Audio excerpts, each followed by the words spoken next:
नमस्कार दोस्तों, स्वागत है आप सभी का हमारे YouTube channel NDF new defence faculty में। चलिए आज शुरू करते हैं। हमारी आज की कौन सी क्लास होने वाली है? आज हमारी ओशन करंट्स एंड टाइड्स ये ज्योग्राफी की क्लास शुरू होने वाली है। तो ज्योग्राफी की जो भी क्लासेस हमने ली है अभी, जैसे फिजिकल ज्योग्राफी हमने पढ़ाई है, आपको कौन सी पढ़ा दी हमने? फिजिकल पढ़ा दी है और उसमें कई सारे टॉपिक्स हमने करा दिए हैं। तो जिन लोगों ने नहीं देखे हैं वो जाकर देख लें। सभी का लिंक जो है आपको डिस्क्रिप्शन बॉक्स में मिल जाएगा। डिस्क्रिप्शन बॉक्स में आपको हिस्ट्री की सारी क्लासेस का लिंक मिल जाएगा और जियोग्राफी की सारी क्लासेस का लिंक यहाँ पर आपको मिल जाएगा। तो चलिए सभी लोग पहले वीडियो को लाइक करें, शेयर करें और चैनल को सब्सक्राइब करें। फिर शुरू करते हैं आज की क्लास। तो आज की क्लास में हम देखेंगे currents and tides, a comprehensive guide for NDA CDS and UPSC aspirants. देखिए इसमें सबसे पहला चैप्टर हमारा कौन सा होने वाला है? सबसे पहला चैप्टर है इंट्रोडक्शन टू करंट्स। देखिए ओशन करंट्स, ओशन करंट जैसे कहा जाता है क्या? महासागरीय धाराएं। क्या कहा जाता है इनको? महासागरीय धाराएं। ठीक है, अब देखेंगे इनके बारे में। देखिए सबसे पहले इंट्रोडक्शन है, व्हाट आर ओशन करंट्स। देखिए क्या होती हैं ocean currents? Ocean currents are large scale यानी कि बहुत बड़े तौर पर कंटिन्यूअस मूवमेंट जो बहने वाली होती है लगातार of water in the ocean, यानी कि बहुत बड़ी लहरें जो है लगातार समुद्रों में बहने वाली होती हैं। They are like rivers flowing through the sea, ये नदियों की तरह होती हैं। कहाँ पे? समुद्र में बहने वाली होती हैं। मूविंग इन डेफिनेट डायरेक्शन, जिनकी एक निश्चित दिशा होती है। एंड फॉलोइंग स्पेसिफिक पैटर्न, जिनका एक एक स्पेसिफिक पैटर्न होता है। अक्रॉस द वास्ट डिस्टेंस, और ये बहुत दूरी, बहुत लंबी दूरी तक ये तय करती हैं। ठीक है, चलिए डेफिनेशन की बात करें तो डेफिनेशन क्या है? Ocean currents are the horizontal and vertical circulation of ocean waters, यानी कि ओशन करंट्स वे होती हैं जो हॉरिजॉन्टल और वर्टिकल दोनों ही तौर पर पानी, दोनों ही तौर पर water that produce a steady flow, क्या करता है? एक स्टेडी फ्लो देता है इन प्रिवेलिंग डायरेक्शन, की दिशा को बदलने के लिए। ठीक है, चलिए देख आगे बढ़ते हैं। These massive water movements can extended from the surface down to the ocean floor। देखिए ये मैसिव वाटर यानी कि बहुत बड़ी मात्रा में जो जल का एक जगह से दूसरी जगह जाना बहुत ही क्या होता है? ये सरफेस डाउन टू यानी कि समुद्र की गहराई से हमारे समुद्र तटों तक आना। Floor carrying the huge volume of water, जो अपने साथ बहुत सारा पानी लेकर आते हैं। अक्रॉस थाउजेंड्स ऑफ किलोमीटर, जो क्या करते हैं? थाउजेंड नहीं, हजारों किलोमीटर की दूरी तय करते हैं। They form a complex global circulation, ये एक जटिल ग्लोबल सर्कुलेशन बनाते हैं। System that connects all the world, जो क्या करते हैं? विश्व के सभी महासागरों को आपस में जोड़ते हैं। ठीक, आगे देखेंगे अगला टॉपिक। नेक्स्ट हमारा क्या कह रहा है? Why ocean currents matter. देखिए की इंपॉर्टेंट, भाई लाइक करते रहे आप लोग। चलिए ठीक है, सभी लोग लाइक करें, शेयर करें, सब्सक्राइब करें चैनल को पहले। फिर देखिए की इंपॉर्टेंस देखेंगे, क्लाइमेटिक रेगुलेशन यानी कि जलवायु का रेगुलेशन देखते हैं। देखो ocean currents act like global thermostat, जो ओशन करंट्स होती हैं वो किस तरह ट्रीट करते हैं? ग्लोबल थर्मोस्टेट की तरह ट्रीट करते हैं। Distributing heat from the equator to the poles. देखिए ये क्या करती हैं? हीट यानी कि गर्मी, हीट यानी कि गर्मी को कहाँ से? इक्वेटर से लेकर पोलर तक का। ये जैसे मान लीजिए इक्वेटर है, ठीक है, तो इक्वेटर से पोलर यानी कि ये हमारा नॉर्थ पोल, ये हमारा साउथ पोल। तो यहाँ से यहाँ तक का और यहाँ से यहाँ तक का क्या होती हैं? ये बहती रहती हैं। ठीक है, आगे देखिए and keeping earth climate balance, और जो क्या करती हैं? हमारे अर्थ का क्लाइमेट बैलेंस बनाकर रखती हैं। आगे है वेदर पैटर्न। वेदर पैटर्न में देखेंगे क्या देगा? मौसम का एक पैटर्न होता है। They significantly influence regional weather and condition, rainfall distribution and temperature variation. देखिए ये क्या करते हैं? ये प्रभाव डालती हैं किस पे? रीजनल वेदर कंडीशंस पे, रेनफॉल डिस्ट्रीब्यूशन पे एंड टेम्परेचर वेरिएशन, ये हमारा टेम्परेचर बदलता रहता है उसके लिए भी इम्पोर्टेंट होती हैं। अगला है मरीन इकोसिस्टम। मरीन इकोसिस्टम मतलब हमारा जो क्या बोलते हैं? समुद्र के अंदर जो जीव जंतु रहते हैं उनके लिए भी इम्पोर्टेंट होता है। देखिए करंट्स ट्रांसपोर्ट न्यूट्रिएंट्स, करंट्स क्या करते हैं, जो धाराएं होती हैं वो न्यूट्रिएंट्स को ट्रांसपोर्ट करती हैं, support rich fishing grounds and diverse marine life. और जो बहुत बड़ी मात्रा में जो क्या बोलते हैं फिशिंग ग्राउंड्स, ठीक है, मछलियों को खाने के लिए या फिर और भी सभी जीव जंतुओं को खाने पीने के लिए जो पदार्थ होते हैं उनको ये प्रोवाइड करती है, इधर से उधर ट्रांसफर करती है, जिससे हमारा डाइवर्स मरीन लाइफ, जिससे हमारी मरीन लाइफ भी जीवित रहती है और सभी लोग क्या करते हैं इसमें समुद्र में जीवित रहते हैं।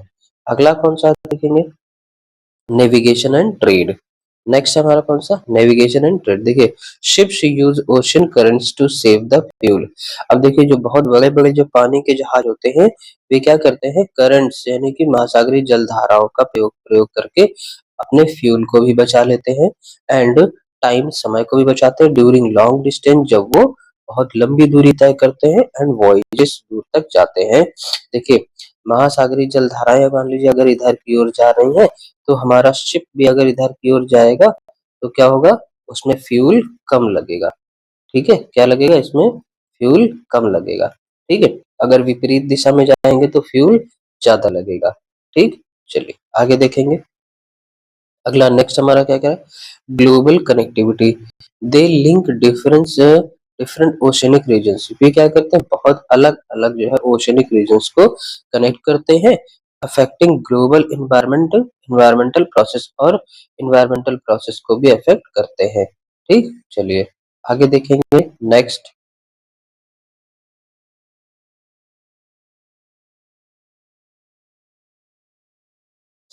नेक्स्ट हमारा क्या है, types of ocean currents. Next हमारा क्या है, टाइप्स ऑफ ओशन करंट्स। सबसे पहले देखेंगे हम वार्म करंट्स। वार्म मतलब शीतोष्ण, ये उष्ण होती है, इनको क्या बोलते हैं, उष्ण जल धाराएं, इनको क्या बोलते हैं, उष्ण जल धाराएं, ठीक। देखेंगे इसकी विशेषताएं क्या होती है, flow from equatorial regions towards higher latitudes. देखिए अब ये कहाँ कहाँ से ट्रेवल होके जाते हैं, जैसे मान लीजिए ये हमारी पृथ्वी है, ठीक है, थोड़ा गोल नहीं बनी है। चलिए फ्लो फ्रॉम इक्वेटोरियल रीजन यानी कि ये मान लीजिए ये हमारा क्या है, ये हमारा इक्वेटर है, तो इक्वेटोरियल रीजन से टुवर्ड्स हायर लैटिट्यूड्स, कहाँ पे, जहाँ पे उच्च अक्षांशों की ओर बहती है, कहाँ पे, उच्च अक्षांशों की ओर ये बहती है, ठीक। आगे देखेंगे carry warm tropical water to cooler region, यानी कि ये गर्म पानी को यानी कि गर्म जल धाराओं को ठंडे जल धाराओं की ओर लेकर जाती है। अब देखो जैसे नॉर्थ पोल है साउथ पोल है, दोनों ही तरफ दोनों जगह क्या ठंड है, यहाँ से ये जाएंगे इस तरह से ये ट्रेवल करती है, ठीक। Raise temperature of coastal area, यानी कि जो समुद्री एरिया होता है, समुद्री तट होता है, उसका टेम्परेचर वो क्या करती है, बढ़ाती है। Usually flow the eastern side of continents. अब यूजुअली कहाँ पे, ईस्टर्न यानी कि पश्चिमी, सॉरी ईस्टर्न यानी कि पूर्वी तट की ओर ये बहती हैं, पूर्वी जो तट होते हैं ईस्टर्न कॉन्टिनेंट्स, ठीक है, यानी कि पूर्वी द्वीपों की ओर ये बहती हैं, ठीक। चलिए आगे देखेंगे मेजर एग्जांपल्स।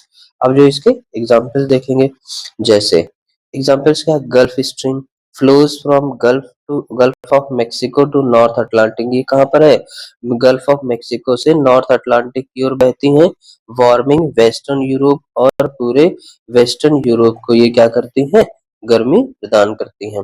आगे है Kuroshio current known as black stream, इन्हें क्या कहा जाता है, ब्लैक स्ट्रीम भी कहा जाता है, flows along east Asian coast, ये किसके साथ बहती है, ईस्ट एशियन कोस्ट की तरफ बहती है।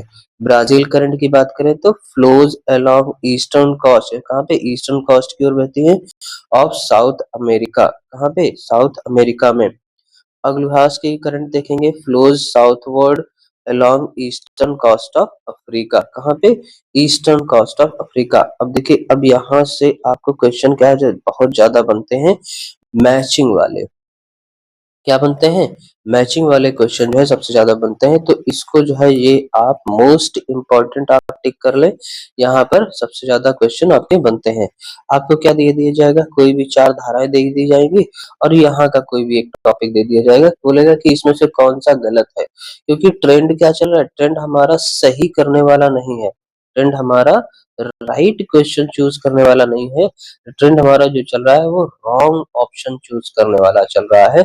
हर पेपर में इस तरह के क्वेश्चन जो है जरूर बनते हैं। ठीक, चलिए आगे देखेंगे। नेक्स्ट नेक्स्ट हमारा क्या कह रहा है, कोल्ड करंट। नेक्स्ट हमारा कौन सा है, कोल्ड करंट्स। कोल्ड मतलब शीतोष्ण, कौन सा है, शीतोष्ण जल धाराएं। ठीक है, शीतोष्ण जल धाराएं। चलिए ये क्या होते हैं, इनकी विशेषताएं देखेंगे। Flow from polar region towards the equator. अब देखिए ये क्या है, ये उल्टा बहती है। ये क्या करती हैं, ये उल्टा बहती हैं। जैसे मान लीजिए ये पृथ्वी है हमारी, ठीक, ये अब ये नॉर्थ पोल, ये साउथ पोल, तो पोलर रीजन से कहाँ की ओर, इक्वेटर की ओर ये बहती हैं ठंडी। अच्छा, इसको एक दिमाग लगाइएगा, जैसे जो वार्म करंट्स होंगे यानी कि उष्ण, ठीक, ये कहाँ पे, इक्वेटर के पास गर्मी है। इक्वेटर के पास क्या है, गर्मी है, तो वो गर्मी की ये धारा प्रदान करेगा। और यहाँ पे नॉर्थ पोल साउथ पोल पे क्या है, ठंडी है, तो ये ठंडी धारा प्रदान करेगा। ठीक है, तो इस तरह से आप लोग समझ जाएंगे। नेक्स्ट देखेंगे, carry cold water from high latitudes. अब ये देखिए यहाँ पे हाई लैटिट्यूड से ये पूरा एरिया क्या रहता है हमारा, जो है वर्ष भर बर्फ से ढका रहता है। तो यहाँ से अगर जल धाराएं चलेंगी तो ये क्या ठंडा पानी ही तो आएगा। ठीक, फिर lower temperature of coastal region. अब यहाँ पे जो टेम्परेचर कैसा होता है, कोस्टल रीजन का ये टेम्परेचर क्या कर देते हैं, लो कर देती हैं। Usually flow on western side of continents. अब ये कहाँ पे, किसी भी कॉन्टिनेंट के वेस्टर्न साइड पे ये सबसे ज्यादा बहती हैं। अगला है मेजर एग्जांपल्स, अगर हम देखेंगे तो मेजर एग्जांपल जैसे लेब्राडोर की धारा flows from Arctic Ocean along the coast of Canada. ये कहाँ पे, कोस्ट ऑफ कनाडा की तरफ ये बहती हैं। कैलिफोर्निया करंट देखेंगे, flows southward along western coast of North America. कहाँ की ओर बहती हैं, south along with western coast of North America की ओर बहती हैं। अगला है कैनरी करंट की, अगर हम बात करें तो flows along north west coast of Africa की ओर बहती हैं। फिर पेरू या हम्बोल्ट की धारा, इसकी बात करें तो flows northward along western coast of South America. कहाँ पे, western coast of South America में ये बहती हैं। बेंगुला की धारा की अगर हम बात करें तो flows along south western coast of Africa. कहाँ पे, south western of coast of Africa की ओर ये बहती हैं। चलिए अब देखेंगे एग्जाम टिप, हमेशा याद रखना ये वाली चीज है। देखो, remember that warm currents generally flow on the eastern side of ocean basin moving poleward, ठीक है, while cold currents flow on the eastern side moving equatorward. This pattern is circular for understanding climate impacts, यानी कि ये क्या होता है, एक circular impact जो है बनाता है। ठीक, इस तरह से जलधाराएं जो है बहती रहती हैं। समझ में आ गया।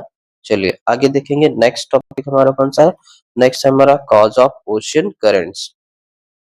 देखेंगे भाई, लाइक एक करते रहे, इतनी अच्छी पीडीएफ है, आपको सारे टॉपिक्स इसमें ब्रीफली दे रखे हैं और यहीं से जो है आपको मोस्ट इंपॉर्टेंट क्वेश्चन भी आपके यहीं से ही बनते हैं। ठीक, चलिए देखिए नेक्स्ट हमारा क्या है, देखेंगे ocean currents are generated by multiple interconnected factors working together. जो ओशियन करंट्स हैं वो जनरेटेड किसे बनती हैं, इंटरकनेक्टेड फैक्टर्स वर्क एक साथ काम करने के बाद। Understanding these cause is essential for competitive exams preparation. इनको समझना बहुत ज्यादा जरूरी होता है, किसके लिए, कॉम्पिटिटिव एग्जाम्स, खासतौर पर एनडीए एंड यूपीएससी के लिए ही सबसे ज्यादा इम्पोर्टेंट है। ठीक, चलिए आगे देखेंगे टेम्परेचर डिफरेंस, थर्मोहेलेंट सर्कुलेशन। देखिए सबसे पहले क्या कह रहा है, temperature variation create density difference in ocean water. जो टेम्परेचर का वेरिएशन होता है, टेम्परेचर में कभी कभी बढ़ गया टेम्परेचर या फिर कभी कम हो गया, वही क्या करता है, difference in ocean water density, उसी के ऊपर हमारी क्या होती है, डेंसिटी डिपेंड करती है किसी भी समुद्र के पानी में। Warm water is less dense and rise. Warm water यानी कि गर्म पानी क्या होता है, कम, उसका घनत्व कम होता है और वो ऊपर की ओर उठ जाता है। ठीक है, यानी कि भाप बन जाता है। while cold water is dense and sinks, और जबकि ठंडा पानी क्या होता है, उसकी डेंसिटी ज्यादा होती है तो वो नीचे ही बैठ जाता है। This vertical movement drives deep ocean currents. यही जो वर्टिकल मूवमेंट है ये क्या बनाता है, ओशन करंट्स को बनाता है। ठीक, अब देखेंगे warm equatorial water expand and flow toward poles at surface. अब जो गर्म पानी होता है यानी कि गर्म जल धाराएं होती हैं वो बहुत जल्दी एक्सपेंड करती हैं और कहाँ की ओर जाती हैं, पोल्स की ओर जाती है। पोल्स मतलब नॉर्थ पोल या साउथ पोल, ध्रुवों की ओर ये आगे बढ़ती हुई चली जाती है, सतह की ओर, सरफेस की ओर। फिर cold polar water sink and flow forward equatorial of the length, देखिए ऑफ द डेप्थ। देखिए अगला क्या कह रहा है, कोल्ड पोलर वाटर यानी कि जो ठंडी जो धाराएं होती हैं, सिंक एंड फ्लो डुबो देती है, बहती रहती है टुवर्ड किसकी ओर, इक्वेटर एट डेप्थ यानी कि इक्वेटर की ओर गहराई बनाती रहती है और बहती रहती है। Creates a global conveyor belt, इनसे क्या बनता है, global conveyor belt. Conveyor belt क्या होता है, इस तरह से एक चलने वाले हमारे कन्वेयर बेल्ट होती है। ठीक है, ऑफ ओशियनिक सर्कुलेशन, जो क्या होती है, ओशियनिक सर्कुलेशन होता है ये, यानी कि पूरी समुद्री धाराओं का ये क्या होता है, एक पूरी साइकिल होती है। ठीक, आगे देखेंगे salinity differences also affect water density at moment. मतलब देखो सैलिनिटी का मतलब क्या होता है, लवणता। लवणता मतलब समुद्र का जो खारापन होता है, क्या होता है, समुद्र के पानी का खारापन। समुद्र के पानी का जो खारापन होता है वो भी इसी पे ही डिपेंड करता है, density end moment of the water. ठीक, अगला देखेंगे प्रिवेलिंग विंड्स। नेक्स्ट हमारा क्या है, प्रिवेलिंग विंड्स की अगर हम बात करेंगे, देखिए क्या कह रहा है हमारा, wind is primary force driving surface oceanic currents as. देखो विंड्स क्या होता है, विंड्स एक प्राइमरी फोर्स है जो भी क्या करता है, सरफेस यानी कि सरफेस से कहाँ की ओर, ओशन की ओर हमारे जलधाराओं को ले जाता है। भाई हवा चलेगी तभी तो पानी बहेगा, ठीक है, हवा चलेगी तभी तो पानी बहेगा, अन्यथा नहीं बहेगा। ठीक, देखिए as winds blows across the ocean surface, जैसे जैसे जो है विंड्स हमारी ब्लो यानी कि बहेगी कहाँ पे, अक्रॉस द सरफेस, किधर की ओर, सरफेस की ओर। Friction transfer energy to the water, अब जितना भी फ्रिक्शन होगा, फ्रिक्शन के कारण यानी कि घर्षण बल के कारण जो है एनर्जी किधर की ओर, वाटर की ओर ट्रांसफर होगी एंड सेटलिंग इन मोशन। और क्या होगा, ये पानी क्या होगा, मोशन में आएगा यानी कि पानी में गति बढ़ेगी। ठीक, अगला है ट्रेड विंड्स यानी कि व्यापारिक पवनें, blow from east to west near the equator. अब ये कहाँ पर, इक्वेटर के पास ईस्ट टू वेस्ट बहती रहती है। देखिए किस तरह से बहती हैं, जैसे मान लीजिए ये हमारा इक्वेटर है, अब देखिए ये हमारा क्या है, ये हमारा ईस्ट है, ये वेस्ट है, फिर ये नॉर्थ है और ये साउथ है, ईस्ट टू वेस्ट। ठीक है, यानी कि ये इस तरह से पवनें बहती हैं। ठीक है, इक्वेटर की ओर इस तरह से ये पवनें बहती रहती हैं, तो ये ट्रेड विंड्स कहलाती हैं। ड्राइविंग इक्वेटोरियल करंट्स, और ये क्या करती है, इक्वेटोरियल करंट्स में के रूप में ये बहती रहती है। आगे देखेंगे वेस्टरलाइज, देखिए blow from west to east in mid latitudes.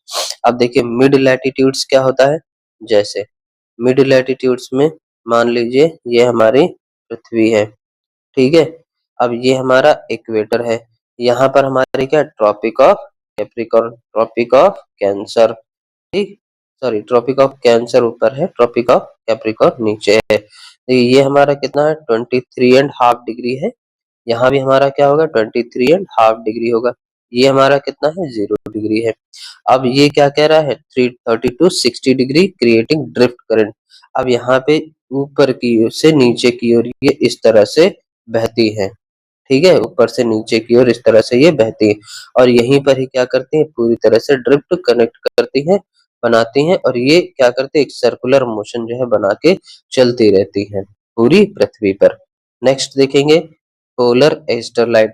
Polar easterlies blow from east to west near the poles, यानी कि ये ध्रुवों के पास बहने वाली जलधाराएं होती हैं। Wind driven currents typically extend to depths at 100 to 200 metre. ये कहाँ पे, तो तकरीबन 200 से 200 मीटर गहरी ये जलधाराएं बहती रहती है और ये बहुत ज्यादा गहरी होती हैं। ठीक, चलिए आगे देखेंगे अर्थ रोटेशन कोरियोलिस इफेक्ट। अब कोरियोलिस इफेक्ट के कारण जो है हमारा जो अर्थ का रोटेशन होता है उससे क्या क्या प्रभाव पड़ते हैं देखेंगे नेक्स्ट। देखिए the rotation of and on its axis deflects moving ocean currents to the right in the northern hemisphere and to the left in the southern hemisphere. देखिए जो रोटेशन होता है ईस्ट अर्थ का यानी कि जैसे पृथ्वी का जो रोटेशन है वो कहाँ पे अपनी एक्सिस पर होता है, ठीक है, अपनी एक्सिस पर होता है। डिफेक्ट्स डिफ्लेक्ट क्या करता है जो मोड़ देता है मूविंग ओशन करंट्स अपनी ओशन करंट्स को जो मूव करती रहती हैं to the right in the northern hemisphere यानी कि नॉर्दर्न हेमिस्फीयर में किधर की ओर राइट की ओर मुड़ता है यानी कि इस तरफ की ओर मोड़ देता है and to the left in southern hemisphere और साउदर्न हेमिस्फीयर में इस तरफ की ओर लेफ्ट की ओर ये मोड़ देता है जिससे क्या बनता है हमारा एक सर्कुलर फॉर्म बन जाता है, ठीक है। चलिए देखते हैं creates circular pattern called grids in ocean basin. अब देखो ओशन ये क्या बन गया ये हमारा ओशन बेसिन में एक ग्रिल्स बन गया, ठीक है, ये क्या हो गया एक हमारा सर्कुलर मोशन बन जाता है यहाँ से, ठीक है, पानी का एक सर्कुलर मोशन यहाँ पे बन जाता है। Cause currents to flow clockwise in northern hemisphere और इसी के कारण जो है नॉर्दर्न हेमिस्फीयर में ये क्लॉकवाइज बहता रहता है पानी। Cause currents to flow counter clockwise in southern hemisphere. अब ये साउदर्न हेमिस्फीयर में कैसा बहता है काउंटर क्लॉकवाइज बहता है। अगला effects is strongest at the poles and weakest the equator. अब इसका जो प्रभाव होता है वो कहाँ पर पोल्स यानी कि ध्रुवों पर ज्यादा होता है चाहे वो नॉर्थ पोल हो और चाहे वो साउथ पोल हो, ठीक है, ध्रुवों पर ज्यादा होता है और इक्वेटर यानी कि 0 डिग्री पर कम होता है, ठीक। अगला देखेंगे shape and position of continents. देखिए the configuration of land masses acts as barriers and channels for ocean currents. देखिए क्या कह रहा है द कॉन्फ़िगरेशन लैंड मासेस यानी कि जो हमारी धरती है जो हमारा लैंड एरिया है वो क्या है वो एक बैरियर क्रिएट करता है चैनल्स के लिए और ओशन करंट्स के लिए redirecting their flow and creating regional circulation pattern जो क्या करता है एक रीजनल सर्कुलेशन पैटर्न भी बनाता है।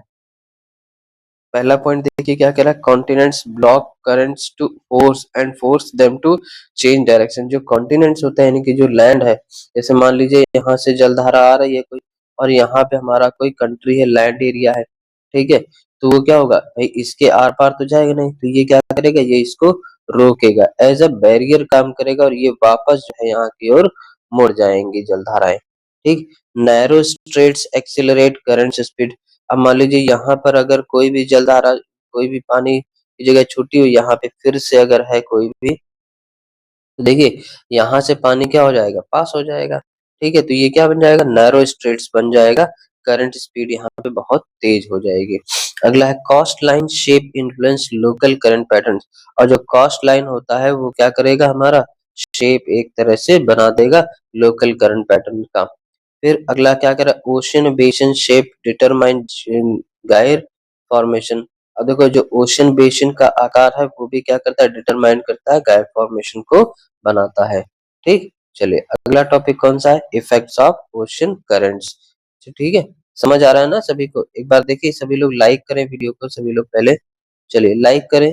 देखिए ये हमारी कौन सी थ्योरी की क्लास है, ये हमारी कौन सी है थ्योरी की क्लास है। इसके बाद जो होगी हमारी एमसीक्यू की क्लास होगी जो किस पे पूरे ओशन करंट्स पे डिपेंड होगी, ठीक है। ओशन करंट अभी तो केवल ओशन करंट्स है, अभी इसके आगे हमारा टॉपिक कौन सा टाइड है, कौन सा है टाइड है। टाइड के बाद जो हमारा टॉपिक आएगा वो एमसीक्यू का होगा, ठीक है। चलिए तो सभी लोग लाइक करते रहे भाई, लाइक करें सभी लोग, वीडियो को लाइक नहीं आते हैं भाई, लाइक आप लोग करें, आपके लाइक के लिए तो हम पढ़ा रहे हैं। चलिए देखिए ocean currents have far reaching impacts on global climate. जो ओशन करंट्स हैं वो बहुत दूर तक पहुंचने वाली होती हैं और पूरे ग्लोबल यानी कि पूरे विश्व के क्लाइमेट को इफेक्ट करते हैं, वेदर पैटर्न डिसाइड करती हैं, मरीन इकोसिस्टम भी बनाते हैं एंड ह्यूमन एक्टिविटीज को भी इफेक्ट करती हैं। These effects are frequently tested in competitive examination. देखो ये जो है सबसे ज्यादा पूछे जाते हैं, लिखा है इसमें सबसे ज्यादा जो है इसमें पूछे जाते हैं। सबसे पहले देखेंगे इन्फ्लुएंस ऑन क्लाइमेट। सबसे पहले हमारा क्या है इन्फ्लुएंस ऑन क्लाइमेट।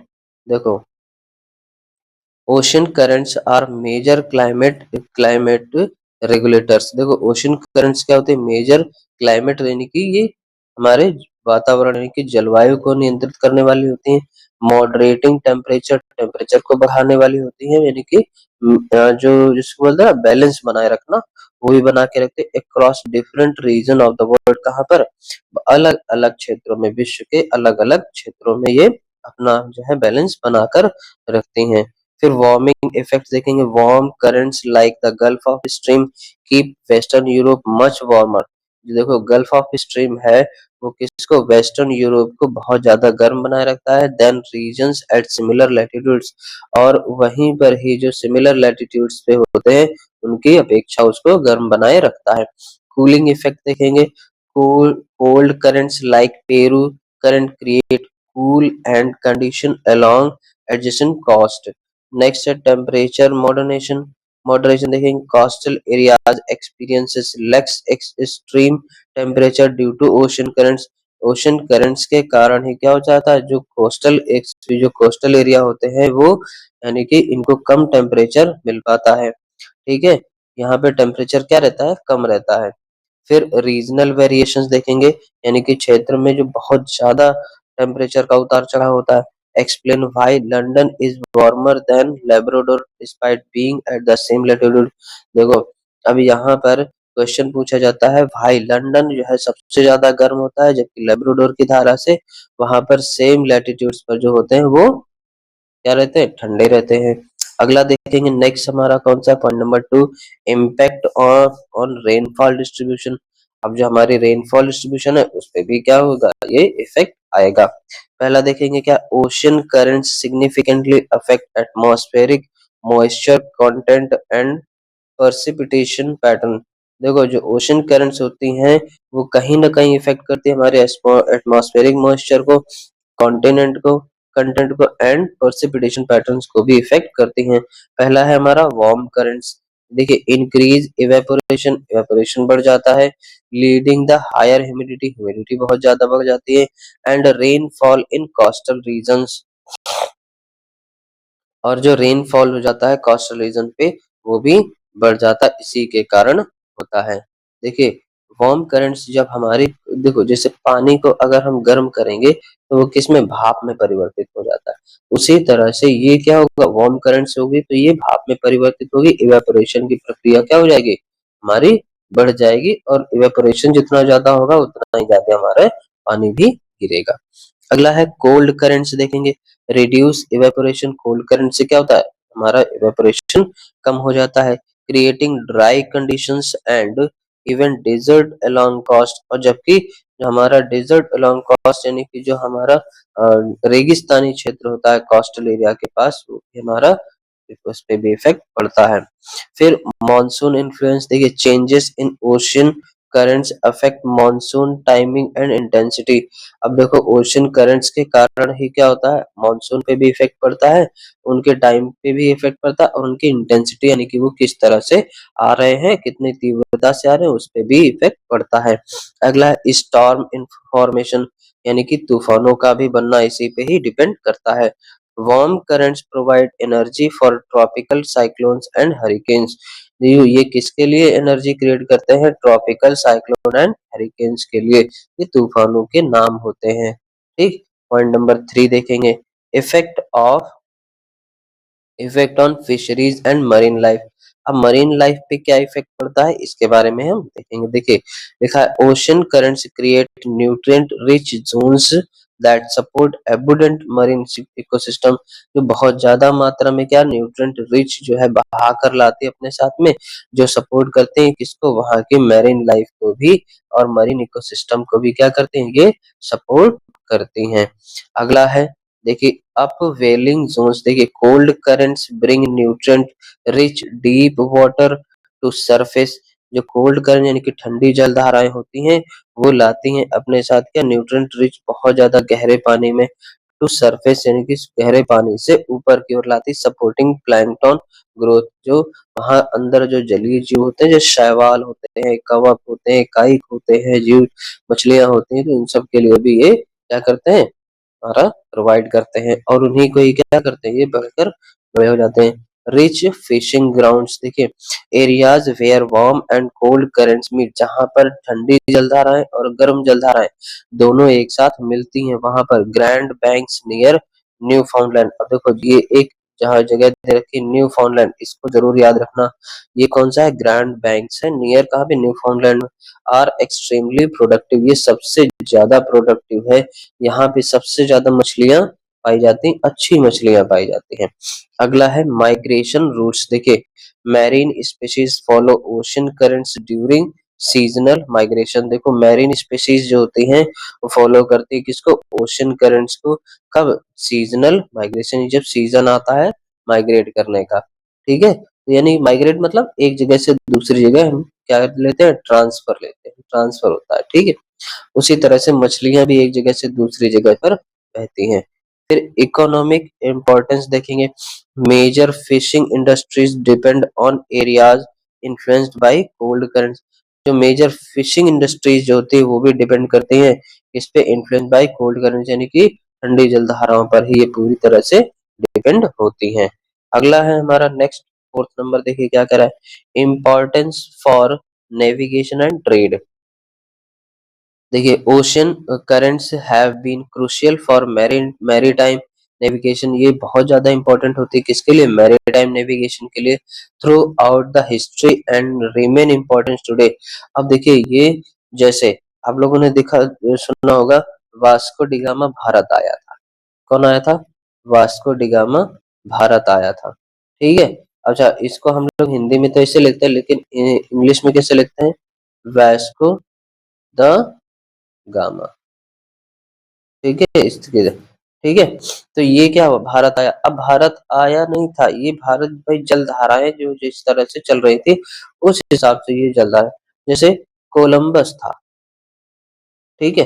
कोलंबस वो निकला तो भारत के लिए था, लेकिन पहुंच कहाँ गया? अमेरिका पहुंच गया था वो, ठीक है। कहाँ पहुंच गया? अमेरिका पहुंच गया था, ठीक है। क्यों? क्योंकि इन्हीं ओशियनिक करंट्स के कारण, और ये आज भी बहुत ज्यादा इंपॉर्टेंट है। नेक्स्ट देखेंगे faster travel, ships selling with current save the time and fuel. अगर हम पानी की जल धारा में यानी कि जल धारा की दिशा में जाएंगे तो हमारा ओशन करंट टाइम भी बचेगा और फ्यूल भी बचेगा, क्योंकि पानी खुद ही बहा कर ले जाएगा उस ओर जहाँ पे हमें जा रहे हैं। रूट प्लानिंग देखेंगे, maritime routes are design consider ocean current pattern. अब देखो जो रूट होता है डिसाइड किया जाता है ना, वो इसी करंट्स के आधार पर ही डिसाइड किया जाता है कि अब जो है ओशन करंट्स किस ओर बहेंगी, तो हमारा रूट वही होगा, ठीक है। हिस्टोरिकल एक्सप्लोरेशन देखेंगे, early explorer used ocean currents to cross vast oceanic distance, यानी कि बहुत बड़ी बड़ी जो समुद्री दूरी है उसको तय करने के लिए जो पुराने इतिहासकार यानी कि जो बहुत सारे नाविक रहे हैं, सेलर्स रहे हैं, उन्होंने समुद्री जल धाराओं का ही उपयोग किया एक जगह से दूसरी जगह जाने में। अगला है हमारा शिपिंग लेंस, देखिए शिपिंग लेंस देखो, modern cargo routes still follow favourable current pattern, यानी कि जो बहुत सारे जो यहाँ जैसे मान लीजिए इंडिया से बहुत सारी चीजें क्या होती है? बाहर एक्सपोर्ट होती है, या फिर बाहर से इंडिया के लिए एक्सपोर्ट है, इंडिया के लिए एक्सपोर्ट, या हम इंडिया में हम क्या करते हैं? इंपोर्ट करते हैं। तो वहां से जो कार्गो बहुत बड़े बड़े जो शिप्स आएंगे, कंटेनर्स आएंगे, वो सब किसको फॉलो करेंगे? महासागरीय जलधाराओं को ही फॉलो करेंगे, विपरीत दिशा में कभी भी नहीं जाते हैं, ठीक। चलिए नेक्स्ट नेक्स्ट हमारा टॉपिक है हमारा इंट्रोडक्शन टू टाइड्स, ये हम कल नेक्स्ट टर्न पे इसको कंटिन्यू करेंगे। बाकी आज के लिए इतना काफी है। सभी लोग क्या करें? वीडियो को लाइक कर दे, शेयर कर दे और चैनल को सब्सक्राइब कर दे, लेकिन बेल आइकन को जरूर दबाएं। बेल आइकन जब आप दबाएंगे तभी आपको हमारी नेक्स्ट वीडियो जो है वो सबसे पहले आपके पास पहुंचेगी, ठीक है। चलिए बाकी हम नेक्स्ट वन पे कंटिन्यू करेंगे। See you on the next one. Thank you class, bye bye, take care.